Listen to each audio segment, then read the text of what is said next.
এবার শিক্ষার কথা আসবে। ওকে এমন জায়গায় পড়াবেন না যেখানে পড়ালে তার কচি আত্মাটা নষ্ট হয়ে যায়। ফার্স্ট অফ অল পরিবারের পরিবেশ ঠিক করলাম। এখন ওকে যদি বাইরে পাঠাচ্ছি, বাইরে এখন কোথায় পাঠাচ্ছি আমি তাকে?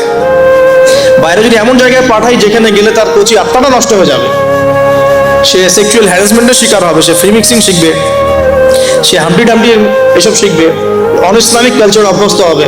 হ্যাঁ, এমন হয়ে যাবে আমার বাচ্চা লাইলাতুল কদর চিনে না, 31st নাইট চিনে, তারপর তো সমস্যা।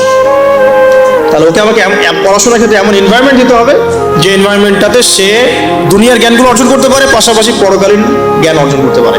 আল্লাহকে চেনে, রাসূলকে চেনে, কোরআনকে চেনে, হাদিস সুন্নাহ এগুলো যেন চেনে এবং জানে। এই জন্য ইনস্টিটিউশন কোথায়, প্রশ্ন হচ্ছে এটা। এখন যদি থাকে আলহামদুলিল্লাহ, খুব ভালো। যদি না থাকে, আমাদের পরবর্তী প্রজন্মকে বাঁচানোর স্বার্থে হলেও আমাদেরকে এরকম প্রতিষ্ঠান গড়ে তুলতে হবে। কারণ যেগুলো আছে সেগুলোকে আপনি চেঞ্জ করতে পারছেন না। যদি মাদ্রাসা দিয়ে দেন, ম্যাক্সিমাম মাদ্রাসা একমুখী শিক্ষা দিয়ে দিচ্ছে, কম্বাইন্ড এডুকেশন এখানে খুব একটা পাওয়া যাচ্ছে না। যেটা পাওয়া যায় সেটা প্রয়োজনের তুলনায় নিতান্তই কম। যারা ওয়ার্ল্ড ডিল করেন তারা বুঝতে পারবে। আবার সেকুলার জায়গায় দিয়ে দিলে কি হবে, সে তো ইসলাম থেকে টোটালি ডিটাচড হয়ে গেল।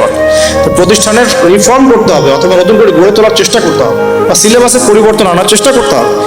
এরপর যখন সে কৈশোরে যাবে, দেখবেন শৈশবের বীজটা ভালো ছিল, কৈশোরে ইনশাল্লাহ আপনার বাচ্চা ঠিকঠাক প্রজন্মের মতো হবে না ইনশাল্লাহ। কিশোর গ্যাংয়ে যোগ দিবে না ইনশাল্লাহ। ওই যে 8, 9, 10 পরে সিগারেট খাবে না ইনশাল্লাহ।